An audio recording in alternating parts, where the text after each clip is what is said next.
Welcome to Luca and Miguel. Enjoy the video.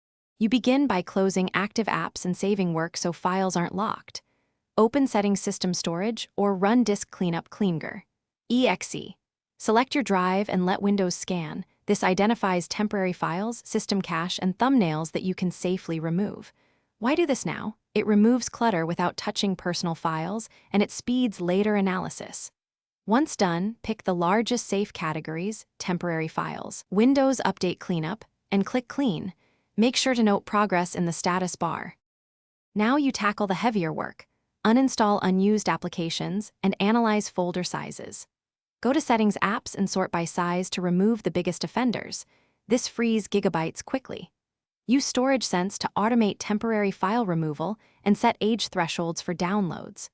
For detailed inspection, Run Storage show more categories or third-party tree size to find hidden large folders. Be cautious with program files and Windows directories. Once you identify a target, delete or move it to an external drive. To finish, run Disk Cleanup as administrator and select Windows Update Cleanup to reclaim system-level space. This often removes several GB. Move bulky user folders, documents, videos to an external drive or cloud.